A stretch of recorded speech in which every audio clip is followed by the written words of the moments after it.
Guess who knew your workplace was toxic before you did? Everyone. And yet, no one warned you. No one warned you about the managers who would rule through fear and how they would micromanage your every move. No one told you that they would shut down new ideas or take credit for other people's work. No one mentioned how they would never apologize. They showed very little, if any, empathy, and they also would gossip about you, gossip about others behind their back. No one told you that you'd be working in an environment where belittling others is the norm. No one warned you, but now you know. So, what can you do about it? By the end of this video, you'll understand why toxic workplaces are rarely talked about openly and why people already inside of that organization will stay silent. We are also talking about the real reason no one warned you and why that silence feels like betrayal, and how toxic leaders and coworkers benefit from your bad experience. And stick around until the end because I'm going to share some very clear next steps that you can take now that you've realized that your job is toxic. Hi, I'm Harlow Reed, employment lawyer, HR consultant, and creator of the HR Insider. So today we are talking about the betrayal that can come when you realize the job you were excited about is actually a toxic trap. This topic, guys, is really close to my heart because I've lived through something like this. I know what it feels like to walk into a job full of hope only to be met with something completely different. At the time that I had this experience, it felt like a punch right in the stomach. I felt so frustrated, questioned everything, my decision, my instincts, my worth. But looking back, I can honestly say I am so much better because of that experience, even if it didn't feel that way while I was going through it. Toxic workplaces have the same things in common: fear-based leadership, gossip, micromanagement, a lack of empathy, and no accountability. So let's talk about it. The content on this channel is for informational purposes only and shouldn't be taken as legal advice. Always consult a qualified attorney or HR professional for guidance on your specific situation. And hey, don't forget to like and subscribe. You are not the first person who's been burned by your new employer. In fact, the evidence might have been right in front of you in the turnover rate. Yes, those people who left, they knew the environment was toxic. That's why they left. The manager who hired you, they knew too, maybe even helped create the problem. And your coworkers? I'm talking about those who've been there for years. There is no way they could have given you a heads up. They've been living in survival mode for so long that they now think this dysfunction is normal. Let's not talk about the toxic ones. You know, the ones that get a kick out of watching this all unfold, the moment when they know that you realized what you've walked into because your face goes from a place of hope and gratitude to maybe a little bit of anger, exhaustion. They know that you're jaded, maybe you're disappointed, you're confused, you're depressed. That's what they thrive on. The toxic ones, they use you as a part of the game because in toxic workplaces, your downfall is a part of the game. And the president, the CEO, the executive leadership team, well, of course they knew. Oh, they know because toxicity, that starts at the top. When you start to figure things out for yourself, that this great new opportunity is nothing more than a cesspool of dysfunction and frankly just a hot mess, it hurts. You feel betrayed because they sold you a dream and delivered a nightmare. Now, if someone had warned you, would you have listened? I know I wouldn't have. This was my great new opportunity. The pay was great, the company was well known, and it looked amazing on my resume. So many people like me thought that this was going to be the opportunity of a lifetime. And this can make the reality check even more devastating because you have to take responsibility for your decision to move forward with what turned out to be a not so good career building opportunity. But the truth is, when someone wants to deceive you, They will usually find a way if they want it bad enough. You're not the first person this employer has done this to, and unfortunately, you might not be the last. You took the job with the best of intentions. You believed what they told you. You showed up in good faith. So learn from it, but don't let it define you. Don't adapt to dysfunction. Don't become what they are. And most of all, don't get stuck there. Now, if you're sitting there thinking, oh, I left a great job, a great position with a great company for this mess, you are not alone. Many people walk into toxic workplaces because they were sold a dream. They were told about a supportive culture, about growth opportunities, about flexibility, maybe even a strong leadership team. But when you start, it becomes clear none of that was real. Here's something important for you to know that can help you determine what your next best step is. If you are persuaded to leave a good job based on promises that turned out to be false or seriously misleading, that employer could actually face legal risk. It's called fraudulent inducement or negligent misrepresentation.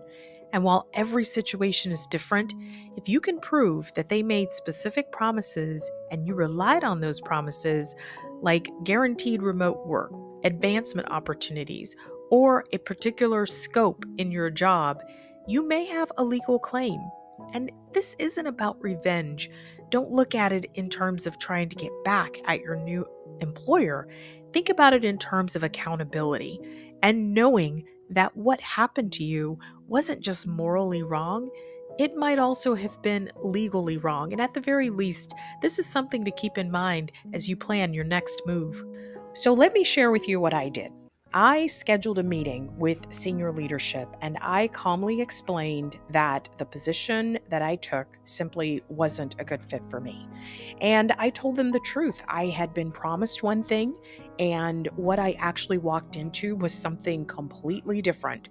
I shared that I had left a stable job, a job where I had tenure, I had great relationships, I had built an excellent reputation for myself, and I left that to come work with them, and that the decision had cost me.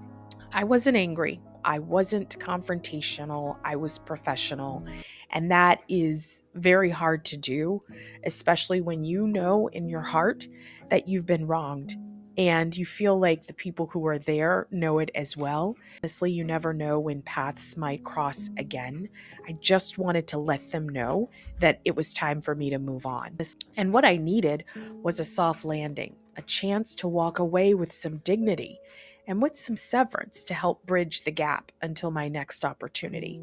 And I put all of this into a very carefully crafted email, and I planned ahead. I knew what I'd do if they said yes, and I knew what I would do if they said no, because either way, I was not going to stay in that toxic environment. It's important to leave on the right terms. And thankfully, they agreed. They gave me pay in lieu of notice, basically a small severance package. And yes, technically, they terminated me, but they paid me to go, and that was enough. I just took the name of the company off my resume. I wasn't there very long anyway, and I was not going to let that place define me. And just in case you're thinking, maybe it's not that bad, maybe I can stick it out a little bit longer, I want to share something important with you. And that is the real risk of staying too long in a toxic workplace, because sometimes the damage isn't obvious until it's already done. And one of the biggest challenges with staying in an environment that is toxic is that it's very hard to leave on good terms.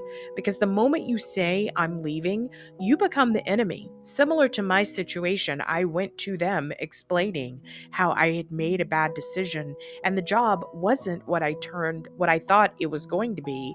And all of a sudden I was released. Well, that's not really what happened. But again, when you decide that you're going to leave that environment, you can stay too long, and the longer you stay, the harder it is to get out.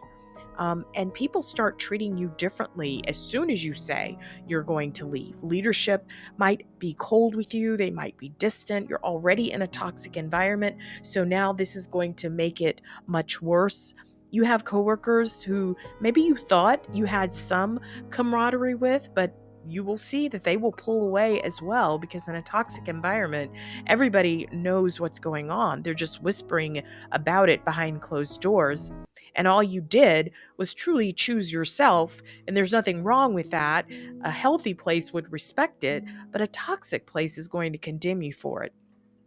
But that's not the only risk, because the longer you stay, the more the dysfunction actually starts to seep into you. You begin to normalize chaos and you adjust your personality just to survive.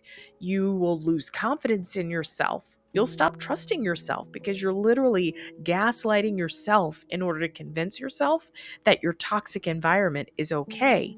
And by the time you do decide to leave, it can take you a really long time to heal from being in that type of an environment. And you may find yourself second guessing even healthy environments later on, because the toxic habits of the workplace that you stayed in for too long rewired how you normally respond to things. And the hardest truth to accept, but it is still the truth, is that you survive long enough in a toxic workplace and you risk becoming part of the dysfunction yourself without even realizing it. So if you feel stuck, just know this isn't about quitting. It's about preserving your peace, protecting your mental health, and just planning the next right move for you. If you want to know more about how to overcome a toxic work environment, watch my video, Workplace Mobbing and Retaliation. It is a powerful story about the steps one employee took to face these challenges. But guys, here's the deal. You win either way, because people who overcome toxic workplaces, they learn how to set boundaries. They start trusting their gut and they get clear on what they will and won't tolerate. And they carry that clarity with them into the next job and every job after, every interview, every decision that they make regarding their career. Because recognizing a toxic workplace isn't a failure. It's a wake-up call. If you're in it right now, and I know it's hard, I know it's difficult trying to deal with it day after day, this isn't the end of your story. This could be the very thing that sharpens your vision and makes you stronger. Thanks for watching. I'll see you in the next video.